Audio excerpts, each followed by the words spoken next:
यह एक parallel universe की कहानी है।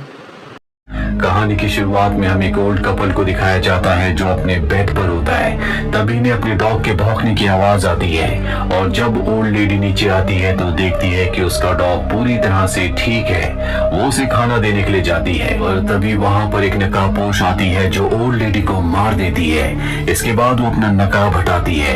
ये हूबहू उसी की हम शक्ल होती है जिसे अभी अभी इसने मारा है। इसके बाद ये उस ओल्ड लेडी के कपड़े पहनकर उसकी बॉडी को डिक्की में छोड़कर वापस उसी के हस्बैंड के बेड पर लेट जाती है। कुछ सालों के बाद इसी घर में हमें डेविन, नोएल, लीना और जॉश को दिखाया जाता है जो चारों दोस्त हैं। इन्होंने अभी अभी सॉफ्टवेयर स्टार्टअप कंपनी स्टार्ट की थी, लेकिन आज ये चारों उदास है क्योंकि ये कुछ इन्वेस्टर्स के पास काम के लिए गए थे जिन्होंने इन्हें एक ऐप बनाने का काम दिया, लेकिन साथ ही इन्हें ऐसी डेडलाइन दी जिस डेडलाइन में ऐप नहीं बना सकते थे। इसीलिए दूसरी कंपनी को जो इसी तरह की ऐप बनाती है उन्हें वो काम दे दिया गया। इसीलिए चारों के चारों डिसाइडेड हो जाते हैं। रात को ये एक बार में जाते हैं जहाँ की बारटेंडर इन चारों को बताती है कि जिस घर में तुम रहते हो वो घर हॉन्टेड है। वहाँ से एक ओनर अचानक से गायब हो गया था, पर ये उसकी बात पर विश्वास नहीं करते। अब ये घर वापस आ जाते हैं जहाँ पर डेविन बहुत ज्यादा परेशान होता है। वो कहता है कि मैं इस कंपनी को छोड़ रहा हूँ, अब मैं जॉब करूंगा, और गुस्से में वो अपनी कंपनी के लोगों पर हथौड़ा मारता है जिससे दीवार पर छेद हो जाता है। और अब ये उस दीवार को तोड़कर अंदर जाते हैं जहाँ पर सीढ़ियों से ऊपर जाने के बाद इन्हें एक सीक्रेट कमरा दिखता है जहाँ पर अजीब अजीब सा सामान होता है। यहाँ पर एक दूरबीन भी होती है जिससे घर के हर एक कमरे में देखा जा सकता है। और अब डेविन जब वहाँ की कबर्ड का दरवाजा बंद कर रहा होता है तभी दरवाजा उसके ऊपर गिरने वाला होता है। वो पीछे हटकर आईने का सहारा लेता है, लेकिन आईने के अंदर उसका पूरा हाथ धंस जाता है जो देखकर सबके सब हैरान हो जाते हैं। और अब डेविन अपने मोबाइल के कैमरे को निकालकर रिकॉर्डिंग मोड पे अपने हाथ को अंदर डालता है और जब वो वापस आकर रिकॉर्डिंग चेक करता है तो उसे पता चलता है कि आईने के उस तरफ हूबहू इसी तरह का एक और रूम है। इन्हें कुछ समझ नहीं आता कि यहाँ पर क्या हो रहा है। जॉश देखना चाहता है कि मिरर के दूसरी तरफ क्या है, इसीलिए मिरर के अंदर एंटर कर जाता है। दूसरी तरफ वो देखता है कि उसी तरह का एक रूम है, वहाँ पर भी एक मिरर है। और अब वो घर के अंदर जाता है। यहाँ पर हूबहू उसी तरह का घर होता है जिस तरह के घर में चारों के चारों रहते हैं। और जब वो बाहर जाता है तो वहाँ पर उसे अपने सभी दोस्त और अपना रूप भी दिखता है जो चारों के चारों खेल रहे होते हैं। वो नहीं रिकॉर्ड करके वापस आ जाता है। उसके दोस्त कहते हैं कि तुम कुछ ही सेकंड्स में वापस आ गए। जोश कहता है कि मैं वहाँ पर 15 मिनट्स के लिए था, और वो उन्हें वो रिकॉर्डेड वीडियो भी दिखाता है जो उसने वहाँ पर रिकॉर्ड किया था, जिसके बाद सबको उसकी बातों पर यकीन आ जाता है। और अब यहाँ पर पहले रहने वाली ओल्ड लेडी की ये डायरी पढ़ते हैं जिससे इन्हें पता चलता है कि मिरर के जरिए ये पैरेलल यूनिवर्स में ट्रेवल कर सकते हैं जहाँ का वक्त यहाँ के वक्त से बहुत स्लो है। डेविड कहता है क्यों ना मिरर के उस पार जाकर हम अपनी एप्लीकेशन का काम करें जो इन्वेस्टर्स को हमें देनी है। और ये सब के सब अग्री कर जाते हैं, जिसके बाद ये मिरर की दूसरी तरफ जाकर एप्लीकेशन पर काम करते हैं और जल्दी एप्लीकेशन बना लेते हैं। हालांकि इनके लिए कुछ ही मिनट्स हुए होते हैं, लेकिन यहाँ पर कई दिन बीत चुके हैं। और अब उस एप्लीकेशन को ये इन्वेस्टर्स को दिखाते हैं जो देखकर वो सब हैरान होते हैं। साथ ही इन्हें प्रोजेक्ट मिल जाता है जिससे सब के सब खुश हो जाते हैं। ये पार्टी करने जाते हैं। पार्टी करने के बाद जब ये वापस आते हैं तो जॉश इन्हें बताता है कि जब हम दूसरी दुनिया में पैरेलल यूनिवर्स में थे तो वहाँ पर मैंने एक लॉटरी का नंबर देखा था और उसी नंबर पर मैंने पैसे लगाए हैं, लेकिन इनकी लॉटरी का नंबर नहीं निकलता, जिससे इन्हें समझ में आ जाता है कि दोनों दुनियाओं में चीजें अलग अलग होती है। यहाँ पर मिरर से कई अलग अलग पैरेलल यूनिवर्स में जा सकते हैं और अब ये अलग अलग यूनिवर्स में जाकर वहाँ पर बहुत सारी शॉपिंग करते हैं और पैसे ये उसी दुनिया के अपने रूप से चुराते हैं। और अब वापस आने के बाद लीना उसी ओल्ड लेडी की डायरी पढ़ती है जो दूसरी दुनिया से यानी कि पैरेलल यूनिवर्स से यहाँ पर आई थी। उसमें लिखा होता है कि मेरे पति की मृत्यु हो गई थी, जिसके बाद उन्हें दोबारा पाने के लिए मैं ट्रैवल करके इस यूनिवर्स में आई।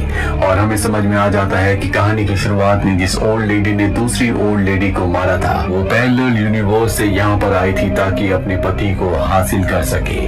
वही हमें पैरेलल यूनिवर्स में दिखाया जाता है जहाँ पर इन चारों में से 2 अब भी होते हैं जिन्हें वहाँ पर फ्रैंकेनस्टाइन मूवी की सीडी मिलती है।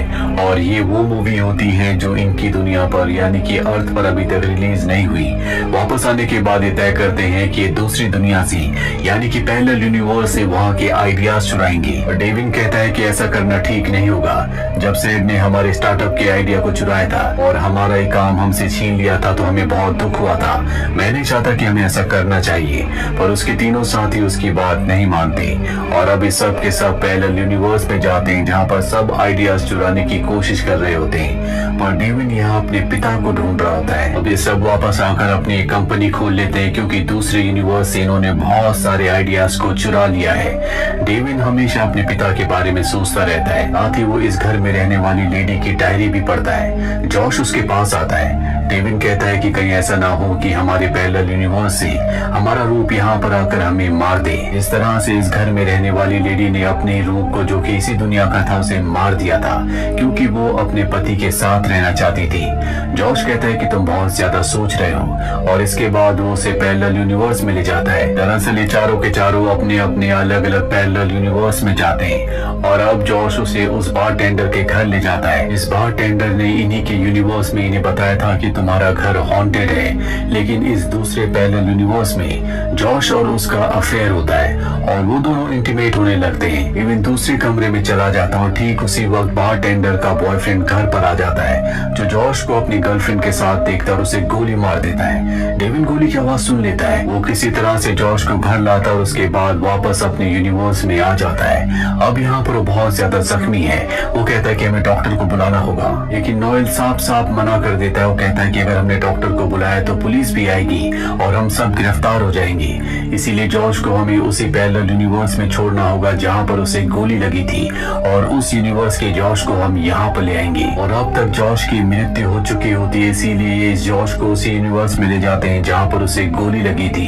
ये उसकी बॉडी को वहाँ पर छोड़ देते हैं और उस यूनिवर्स के जॉश को बेहोश करके अपने यूनिवर्स में ले आते हैं। जॉश को जब होश आता है तो ये उसे कुछ नहीं बताते, उसके सामने ऐसे रिएक्ट करते हैं जैसे पुरानी स्टार्टअप कंपनी के चारों पार्टनर्स हो। ये कहते हैं कि हमने उस कंपनी को बेच दिया है। इसके बाद ये जॉश को उसका हिस्सा दे देते हैं और साथ ही उसे बताते हैं कि जिस कंपनी में तुम हमेशा से जॉब करना चाहते थे उस कंपनी में तुम्हारी जॉब लग गई है। वहीं डेविन को दिखाया जाता है जो इन बातों से बिल्कुल खुश नहीं होता। वो हमेशा हर यूनिवर्स में अपने पिता को ढूंढता रहता है। दरअसल ये बार बार अलग अलग पैरेलल यूनिवर्स में जाते रहते हैं और एक दिन डेविन को पता चल जाता है कि उसके पिता एक पैरेलल यूनिवर्स में अब भी जिंदा है। वो उनसे मिलकर उनसे माफी मांगना चाहता है क्योंकि जब उसके पिता जिंदा थे वो उनसे कभी अच्छे से बात नहीं करता था, उन्हें उल्टा सीधा कहता था, साथ ही उन्हें क्रिटिसाइज करता था। पर इससे पहले कि वो अपने पिता से माफी मांगता उनकी मृत्यु हो गई थी और अब ये उस यूनिवर्स में चला जाता है जहाँ पर इसके पिता जिंदा होते हैं। लेकिन इस यूनिवर्स में वो जेल में है। डेविन उनसे जेल में मिलने के लिए जाता है और उसके दिल में जितनी भी बातें होती है, जितने गिले शिकवे होते हैं, वो सब अपने पिता से कहता है, जो कहने के बाद उसका दिल बहुत हल्का हो जाता है और अब वो वापस अपने यूनिवर्स में आ चुका है। वही हमें लीना को दिखाया जाता है जो एक फेमस आर्टिस्ट बन चुकी है, लेकिन वो इससे खुश नहीं होती क्योंकि यहाँ पर जितनी भी कलाकृति, जितनी भी पेंटिंग है, ये उसका आइडिया नहीं है, बल्कि पैरेलल यूनिवर्स से उसने सारे आइडिया, सारी पेंटिंग्स को कहीं ना कहीं चुराया है। डेविन उसके पास आता और उसे समझाने की कोशिश करता है। साथ ही वो उसे ये भी बताता है कि जिस दिन तुम्हारी पहली एग्जीबिशन थी उस दिन मैं उसे देखने के लिए आया था और आज तक उसका टिकट मेरे पास है। दरअसल दिल ही दिल में कहीं ना कहीं ये दोनों एक दूसरे को पसंद करते हैं और आज रात ये एक दूसरे के साथ इंटीमेट हो जाते हैं। नोएल उसी मिरर वाले रूम से, यहाँ पर वो इंस्ट्रूमेंट है जिस इंस्ट्रूमेंट से हर एक कमरे में देखा जा सकता है, वो इन पर नजर रख रहा होता है। अगली सुबह लीना की जब आँख खुलती है तो वहाँ पर उसे एक लेटर मिलता है जो कि डेविन का है। उसमें लिखा होता है कि मैं यहाँ से दूर जा रहा हूँ, मैं अभी किसी भी रिश्ते में जाने के लिए तैयार नहीं हूँ, जब मैं तैयार हो जाऊंगा तो मैं वापस आ जाऊंगा। लीना ये सब पढ़कर बहुत दुखी हो जाती है और सारी बातें नोएल को बता देती है। नोएल कहता है कि तुम चिंता मत करो, जल्दी वापस आ जाएगा। वो हमेशा जिम्मेदारियों से भागता है और तभी लीना को जॉश का कॉल आता है जो कि इस यूनिवर्स का नहीं बल्कि दूसरे यूनिवर्स का है, लेकिन उसे इस बारे में कुछ नहीं पता। लीना उससे मिलने जाती है जो कि यहाँ पर बहुत परेशान होता है। साथ ही उसे पता चलता है कि जिस एम्प्लॉय के बदले उसे जॉब मिली है किसी ने उसे फंसाकर कंपनी से निकलवा दिया था और ये और कोई नहीं बल्कि नोएल है। लीना नोएल के पास आती है और कहती है कि तुम्हें इस तरह से किसी की जिंदगी से खेलने का कोई हक नहीं है। नोएल कहता है कि तुम इन बातों पर ज्यादा ध्यान मत दो और अब उसने घर के दरवाजों में फिंगरप्रिंट लॉक लगा दिया है, यानी कि वो फिंगरप्रिंट से ही खुलेंगे। यहाँ पर लीना को नोएल के ऊपर शक हो जाता है। जब वो डस्टबिन को चेक करती है तो उसके अंदर उसे डेविन का सेल फोन मिलता है और वो उसकी लास्ट लोकेशन को चेक करती है जो कि एक जंगल में होती है। वो उस जगह पहुंच जाती है जहाँ पर एक घर है और उस घर के अंदर डेविन होता है, लेकिन ये इनकी दुनिया का डेविन नहीं है बल्कि नोएल इसे दूसरी दुनिया यानी कि पैरेलल यूनिवर्स से यहाँ पर लाया है और इस दुनिया का जो डेविन था उसे नोएल ने मार दिया है। लीना इस दूसरे यूनिवर्स के डेविन को सब कुछ बता देती है, लेकिन वो उसकी बातों पर विश्वास नहीं करता। इसीलिए वो उसे वो टिकट देती है जो रात को डेविन ने उसे दी थी, जो उसकी फर्स्ट आर्ट गैलरी एग्जीबिशन की थी। दूसरी तरफ हमें जॉर्ज को दिखाया जाता है जो इस दुनिया में आने के बाद बहुत कंफ्यूज्ड है, इसीलिए उसे अपने तीनों दोस्तों के ऊपर शक होता है। वो उनके घर चला जाता है और जब वो मिरर वाले कमरे में होता है तो देखता है कि नोएल मिरर से बाहर निकल रहा है। दूसरे यूनिवर्स का जॉर्ज देखकर हैरान हो जाता है क्योंकि उसे इस मिरर के बारे में कुछ नहीं पता होता। वो नोएल को गन पॉइंट पर ले लेता है और अब इन दोनों के बीच में हाथापाई होती है, जिस हाथापाई के दौरान गलती से जॉर्ज से गोली लग जाती है जो नोएल को लगती है और तभी मिरर से एक और नोएल निकलता है और ये असली नोएल है जो इस यूनिवर्स का है। इससे पहले जो नोएल आया था वो दूसरे यूनिवर्स का था। दरअसल दूसरे यूनिवर्स में नोएल का जो दूसरा रूप था उसे भी इस मिरर के बारे में पता चल गया था, इसीलिए वो यहाँ पर आया होता है। और अब जबकि इस दुनिया का असली नोएल आ चुका है तो वो अपने फ्यूचर वेपन से जो बहुत ज्यादा एडवांस होता है इन दोनों को मार देता है। और अब लीना ने सब कुछ अपनी आंखों से देख लिया होता है। नोएल उसे समझाने की कोशिश करता है लेकिन वो उसकी कोई बात नहीं सुनना चाहती।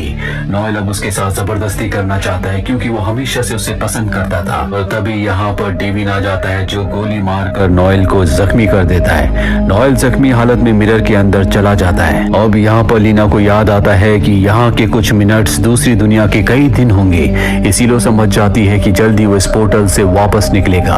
और कुछ ही मिनट्स के बाद नोएल पूरी तरह से ठीक होकर, क्योंकि उसने दूसरी दुनिया में यानी कि पैरेलल यूनिवर्स में कई दिन बिताए हैं, मिरर से एक बार फिर से इस यूनिवर्स में आने की कोशिश करता है, पर इससे पहले कि वो पूरी तरह से बाहर आता लीना स्केट करके मिरर को तोड़ देती है, जिससे उसका आधा शरीर उस तरफ और आधा शरीर इस तरफ रह जाता है और इस तरह से नोएल की मौत हो जाती है। और साथ ही पैरेलल यूनिवर्स में जाने का पोर्टल हमेशा के लिए बंद हो जाता है। डेविन उसे बताता है कि मेरे मोबाइल में मेरी कुछ रिकॉर्डिंग थी, इससे मुझे मिरर के पैरेलल यूनिवर्स के बारे में पता चला।